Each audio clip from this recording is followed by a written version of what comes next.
Hi, this is Marcus Johnston. It's a relatively short video. It's just an update really in relation to speeding and what we call Section 172 cases where a motorist is accused of failing to identify the driver. We've had a number of successes recently where we've won a number of cases based on some practical problems which I think the police and the prosecution service are not always aware of. I think perhaps to mention at this stage, it's not just legal issues that are important with any type of case, particularly motoring cases. There's also practical considerations. So what I mean by that is it's not just a case of applying black and white law and you come up with an answer. There's also practical considerations such as cutbacks in police staff or prosecution service staff, or not providing papers within a certain time period, and all this can have an impact on how your case progresses and whether you win the case or lose the case. Now, in relation to Section 172 cases, this is where the police will be trying to find out who's driving the vehicle at any given time. They may well think that there's been a speeding allegation or a speeding offence. They want to know who was driving, and they'll then send a notice of intended prosecution out, which should be sent within 14 days to the registered keeper.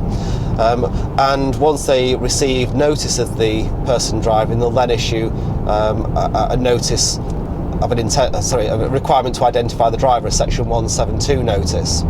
Now there's a requirement to identify who was driving. At that stage, it's the camera enforcement unit that's involved, and they're sending out thousands of these notices every week all over the country. I often find that the information being requested by the police, particularly when I raise some issues with them, is not strictly accurate. And there's an awful lot of mistakes that are being made by the camera units. In fact, part of the trouble and part of the problem these days is that the government, I think, is attempting to save money, and whereas you used to have police officers dealing with cases, you now have an awful lot of civilians dealing with cases. And the civilians are not necessarily trained in the legal issues or the correct aspects of that case. By and large, they follow a computer program, and if the computer says yes, then it's yes, and if it says no, it's no.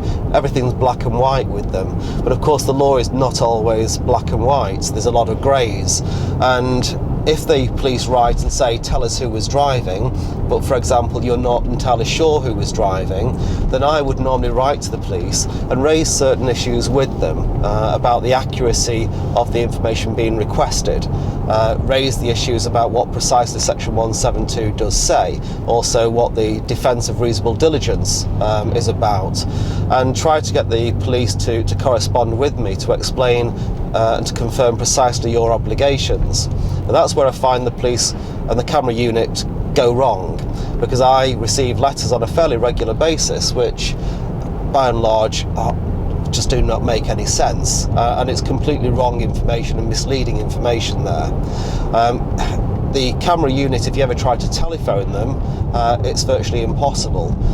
There's lots of different staff there, from the camera enforcement officers, CEOs, the SROs, the speed reduction officers, the CSOs, camera support officers, SSOs, speed support officers, VOs, which are the viewing officers who will actually view photographs and images and decide whether an offence has been committed or not, CUOs, the camera unit officers. You also have some technical staff, the camera unit technical staff, CUTs. But by and large, if you ever do try to get hold of them, you're likely to speak to the camera unit non-technical staff.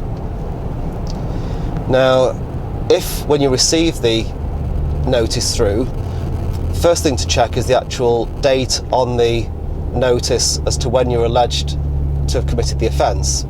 That's important, because if a summons is later issued, then the summons may have the wrong date of the offence.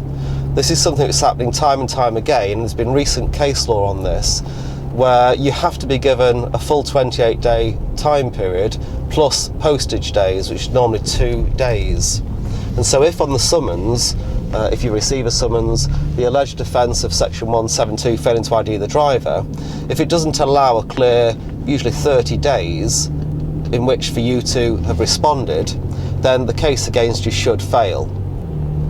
Also, the police and the prosecution service will often issue a summons alleging a section 172 offence, failing to ID the driver, but also a speeding offence, i.e. there's two charges. Now, in my view, that's not strictly correct, and in a way it doesn't make any sense, because on the one hand the police are saying, tell us who was driving because we don't know, and if you've not told us we're going to charge you with that, but we're also charging you with speeding. Well, of course, the first thing they've got to show for a speeding offence is that you were driving the car. And if you've not told them who was driving, they don't know who was driving. So it's unlikely they'd win a speeding charge.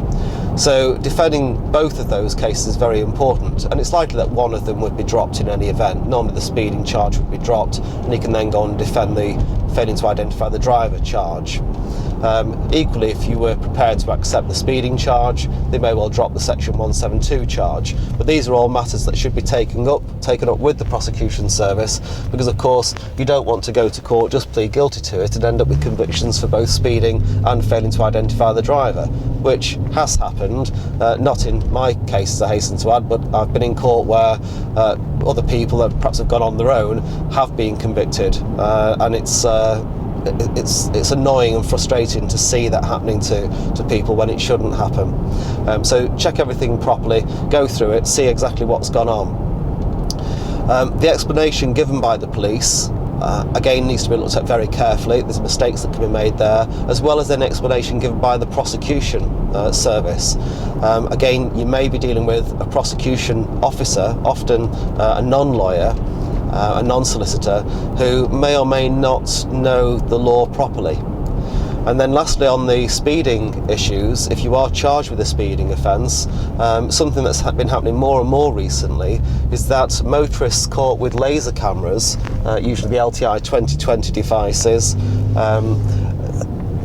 or the SL700s, then rather than providing witness statements from the officer who operated that device to confirm how it was used, how the evidence was obtained, what checks were done, how it was calibrated, etc.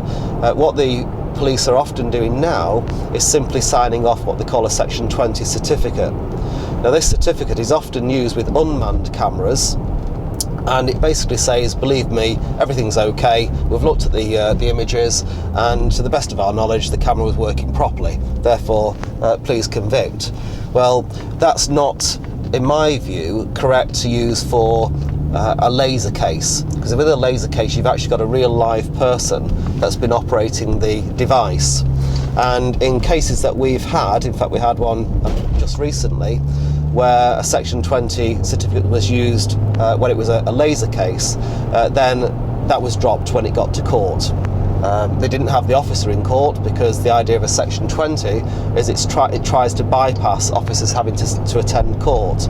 So it's shortcuts that are being used all the time to try and streamline cases, save on money, save on officers having to go to court, which, you know, the logic behind that may be okay. But as far as you're concerned, if you're charged with a speeding offence, then the evidence may be rubbish, and you need to check that properly, because the evidence may not be good enough to obtain a conviction. But unless you know what to look for, how to deal with it, what to check, what to challenge, then you may end up being convicted. So I hope that helps. There will be some more videos as I go over different topics, but if there is anything else, then by all means just get in touch. speedingsolicitor.co.uk for anything relating to speeding, defence law, or any other motoring problems. Thanks very much for watching. Bye bye.